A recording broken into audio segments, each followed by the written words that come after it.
Good evening, everyone, and welcome to the second part of the 12th Masterclass of Jaipur Surgical Tutorial. For those of you who could not join yesterday and who are watching today's video for the first time, Jaipur Surgical Tutorial is an online education portal which we started about 3.5 years ago at the Mahatma Gandhi Medical College and Hospital in Jaipur. This is being managed by my colleague, Dr. Anand Nagar, who's an associate professor of HPB surgery and liver transplant at my institution here in Jaipur. And the technical support is provided by the team of Dr. Avinash Tank at the Dwarika Clinic in Ahmedabad. In the Jaipur Surgical Tutorial, we conduct a weekly session every Saturday, 9 to 10 India time, where students present cases and sometimes they present operative procedures, which are then discussed and moderated by faculty. All the proceedings of the Jaipur Surgical Tutorial are video recorded, and all these videos have been uploaded at the YouTube channel of Gastro University. So if you put Gastro University or Jaipur Surgical Tutorial on YouTube, you will get to these videos. In addition to these Saturday morning sessions, a few months ago, we started Friday afternoon sessions. But we are kind of reconsidering them because the live attendance in those sessions dropped significantly. So we may kind of end them, but all those videos are also here on the YouTube channel. And then last year, we started these master classes, which are held once in a month, last Thursday and Friday of the month, 7 to 9 p.m. So 2 hours into 2 days, where a single theme is discussed. We've covered several topics like safe cholecystectomy, liver donor liver transplant, acute and chronic pancreatitis, care of a critically ill patient, abdominal tuberculosis, intraoperative bleeding. The theme of the 12th masterclass is abdominal trauma. We covered some general aspects and mainly liver trauma yesterday. And I'm happy to inform that till just now, we are reaching almost 200 views of the yesterday's video on the YouTube channel of Gastro University.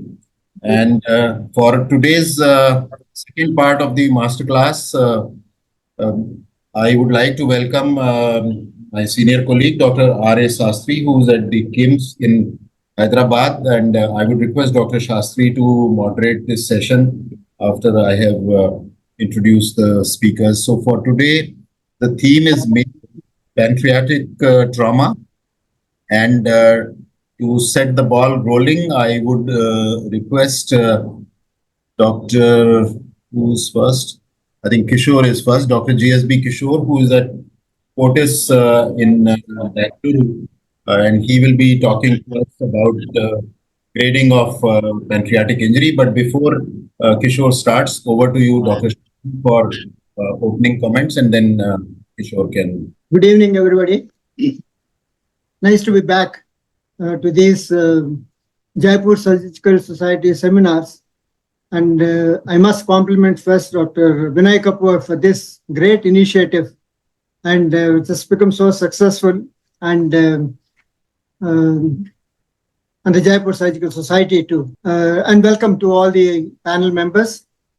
So the symposium was started yesterday with abdominal trauma. The basic principles of abdominal trauma were covered yesterday, and the blunt liver injuries and their management. These are covered. And today, we are scheduled to cover the pancreatic injuries, the principles, and then the management, and also penetrating injuries. These are the three topics scheduled for today. Traumatic injuries of pancreas are notorious because they are difficult to diagnose because of non-specific clinical signs, confounding multi-organ injuries, which most of the time accompany the pancreatic injuries, and the subtle imaging findings, which may not always lead to a clear diagnosis and the localization of pancreatic injury. So a high index of suspicion, as well as knowledge of the anatomy, the mechanism of injury, the pre-injury status, as emphasized yesterday. These are important in suspecting pancreatic trauma. Later, we grade the injuries and then they use the available imaging modalities judiciously, the CT, MRCP, ERCP, for an accurate diagnosis. Imaging, of course, has a vital role. The management, we do have certain guidelines, but they're of a high range. They're ranging from simple conservative management to a drainage, simple drainage, a debridement and drainage, or the local resections or complicated resections, depending on the grade and the hemodynamic instability and the severity of the injury. We'll probably have an exposure to all these principles of pancreatic trauma management. So I'll reserve my comments for later. Let us start with the grading of pancreatic injuries. Dr. GSB Kishore from Fortis, Bangalore. Dr. Kishore, floor is yours. Good evening, everybody. Thank you, sir, and thank you, Professor Kapoor, for this invitation. I'm really happy to be part of this great teaching initiative. I'll just, like sir just said in his opening comments, pancreatic injury is actually quite rare. It constitutes only about 2% of abdominal trauma. But when it is present, it is always almost in about 60-65% of the cases accompanied by other organ injury. So it becomes very, very important for us to have an early as well as high quality CT scan to diagnose pancreatic injury. So this is, of course, as emphasized early, in a stable patient. The two most important determinants of outcome following a pancreatic injury are the time from injury to definitive diagnosis. So this should be preferably less than 24 hours, and status of the main pancreatic duct. So this has a lot of implication in management. Before we go on to the actual grading, let's look at some terminology in terms of type of injury, relationship to the superior mesenteric portal vein complex, and involvement of the main pancreatic duct. A laceration is a discrete linear or branching area of parenchymal tear.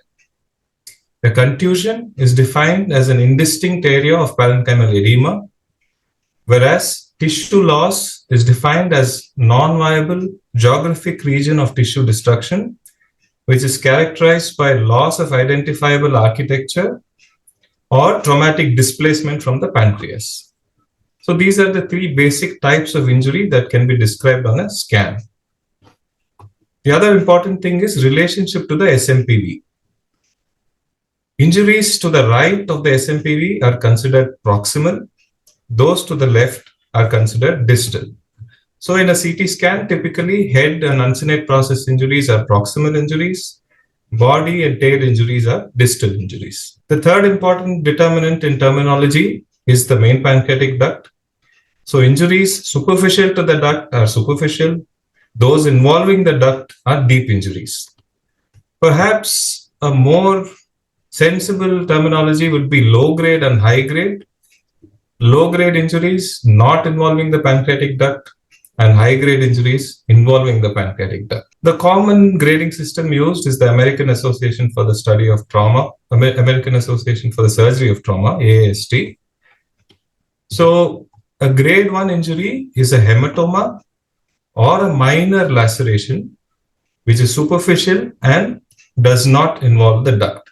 So it is a superficial injury. What one should remember is when a CT scan is done, it should always be a multi-phase CT scan, because if a single phase is done, areas of hypoenhancement may actually be missed out. Many times in trauma, CT scans are done as soon as the patient comes and arrives in emergency if he's stable. But we should remember that the injuries can evolve, And many a time, a repeat CT or an MRCP can be done if the index of clinical suspicion is high. Also, we should remember that many times pancreatic injuries are subtle, and we should look out for the so-called secondary signs, and this may give a clue to pancreatic injuries. So this is a paper from AIMS which described the secondary signs. As GI surgeons or general surgeons or HPB surgeons, we often see acute pancreatitis more than trauma, but the findings are essentially similar. There will be fat stranding in the peripancreatic areas, peripancreatic fluid collections along the left anterior renal fascia or pararenal spaces.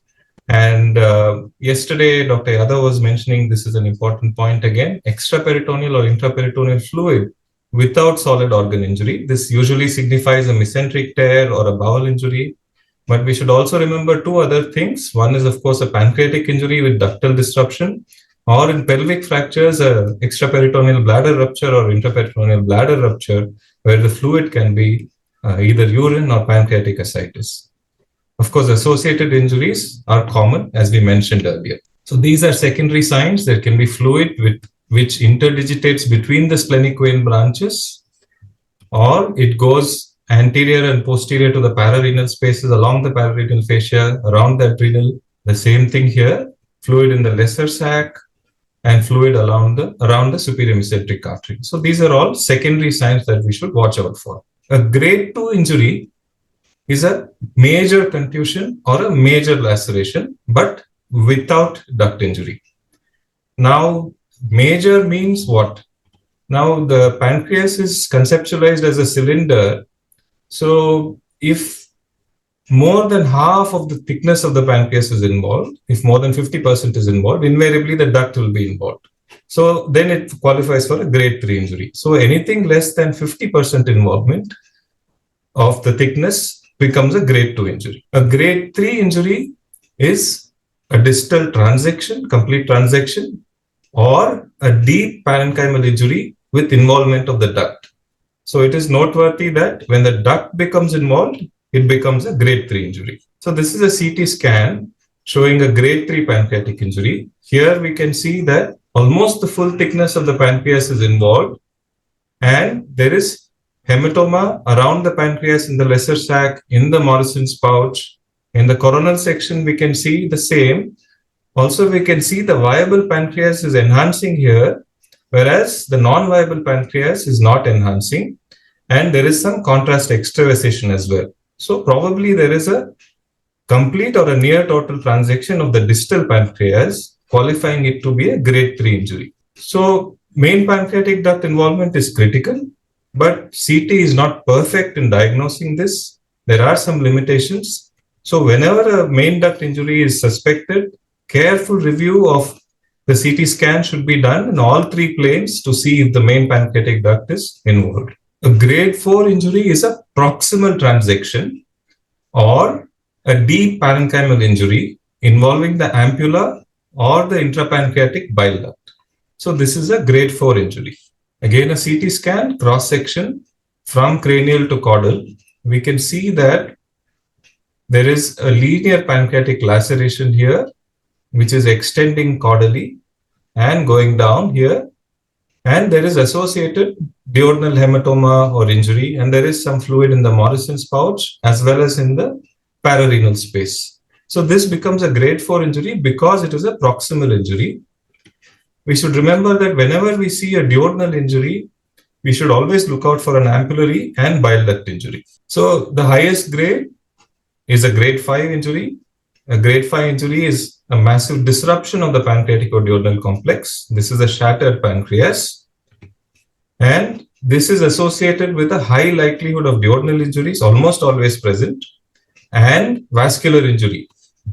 So this is a CT scan where we cannot see any outline of the pancreas. It is completely replaced by blood.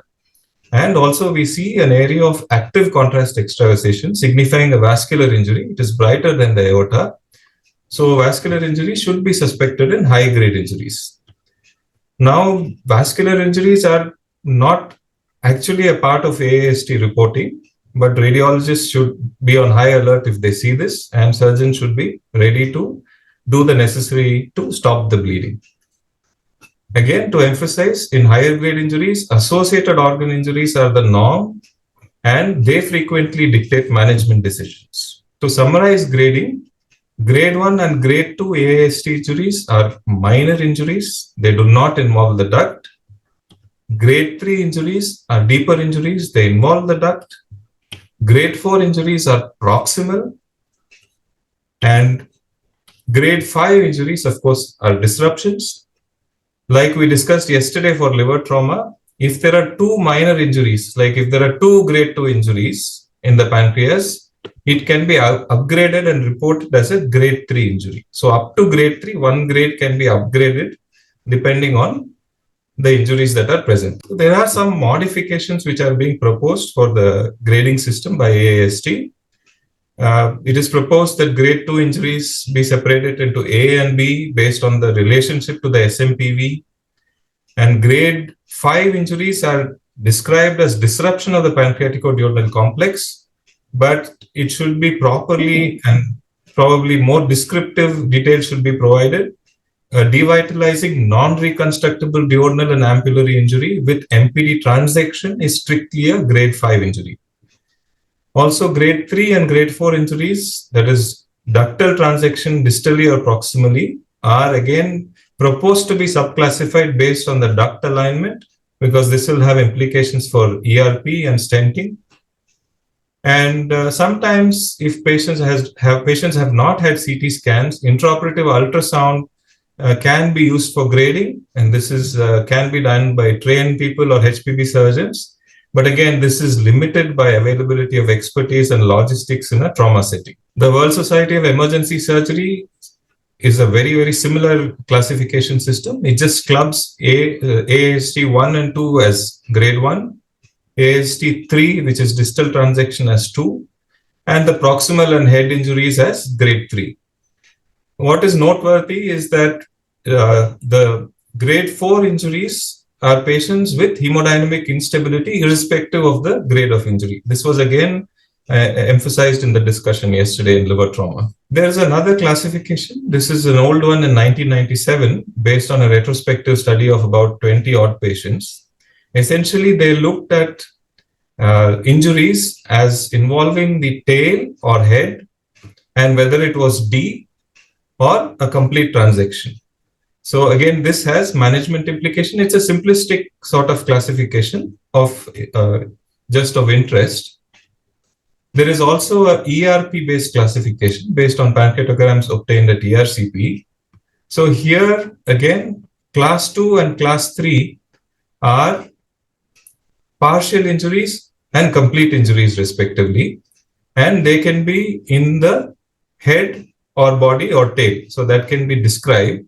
So again, if there is a partial injury, probably ERC may help. If it's a complete injury, surgery. So this is based on a retrospective data of 35 patients of people who underwent ERP, and they found that this classification had management implications. So that was the purpose of the classification.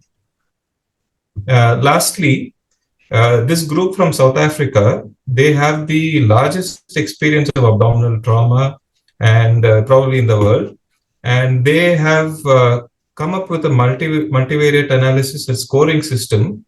They had a derivation cohort and a validation cohort, and they found that 5 factors, which is age more than 55 years, shock at admission, presence of major vascular injury, more associated injuries, and higher grade, which we just saw, all these 5 factors, they have been given weightage, and they have found that they could subcategorize patients as low risk, medium risk, and high risk for mortality.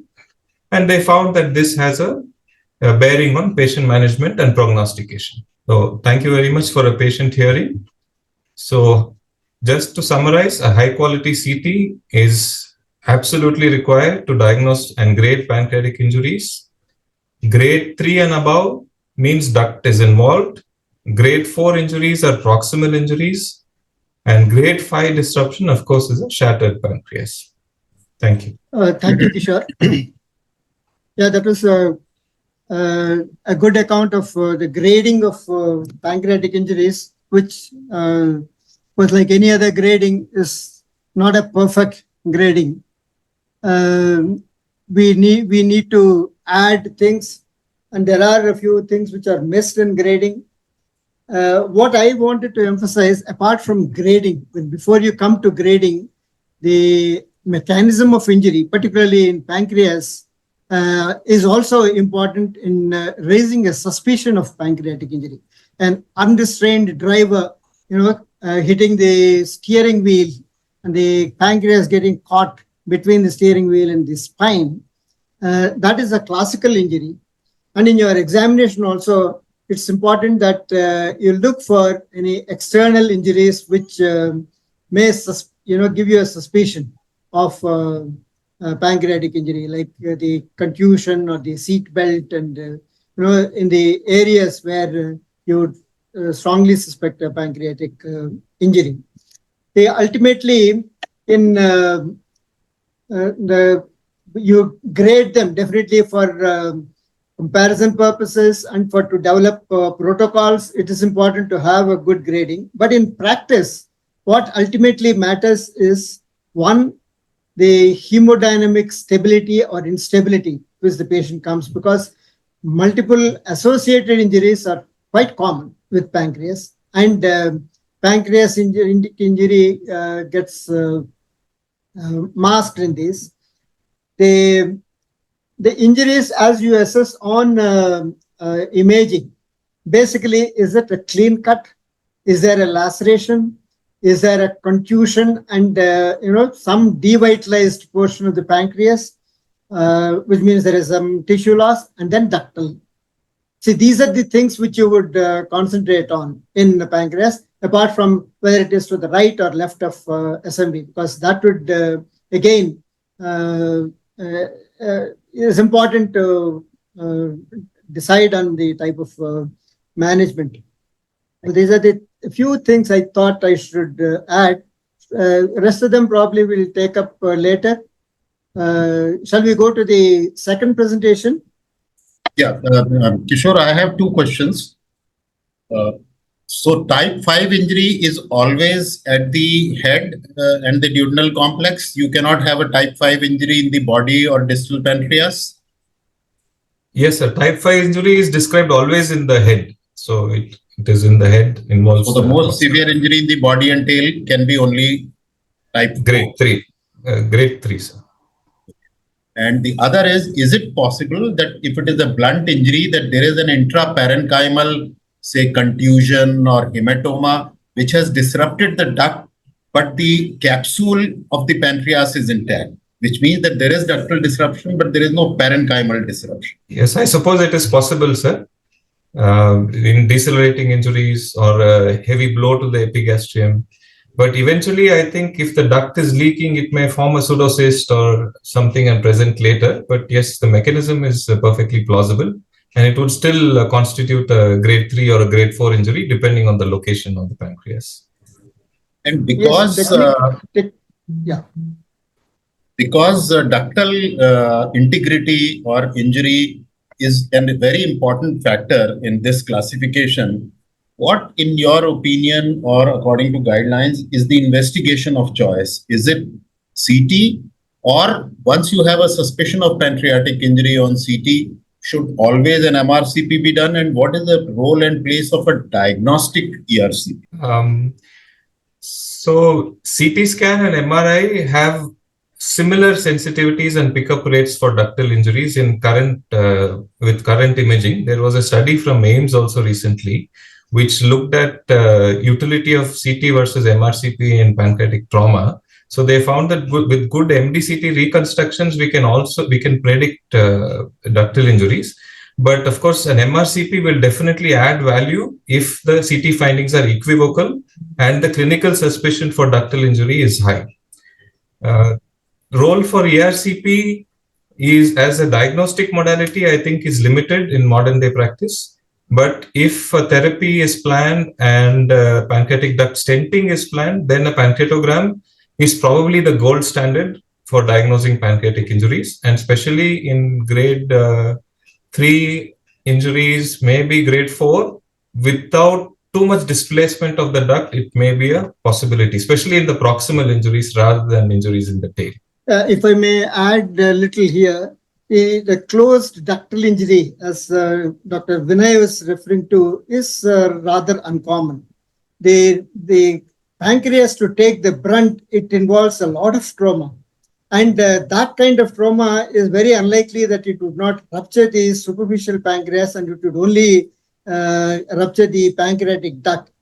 In any case, that kind of thing would not be presenting in the immediate post-trauma situation. It might show a little later, as Dr. Kishore is saying, as a pseudocyst or any such. I also want to ask Dr. Kishore, what is the role of amylase and lipase in the diagnosis of pancreatic trauma? I understand, of course, I know it is as a diagnostic investigation, probably it does not have a role to start with. But then when you have a serious suspicion of pancreatic injury, serial amylase and lipase values, say done 6-hourly, may help in confirming your suspicion. What do you feel? I agree, sir. That's what the literature says, exactly what you said. In a patient who is stable and otherwise okay, amylase lipase value, say, performed like 48 hours or later and perform monitored serially, may raise the suspicion of pancreatic injury and be a trigger for an imaging. Although there are multiple factors where amylase lipase can go up with trauma, it can just be could be multiple factors. But I think it has a sensitivity in the range of about 40 to 50%. That's what the literature says. That would be a trigger for probably a second CT. Yes. A first CT may miss a pancreatic injury. And if you have the signs of this kind, like amylase or lipase high, it may be an indication for second CT. We have TD Yadav. Yeah, TD? Sitaram, please. Yes, sir. Good evening. Yeah, that's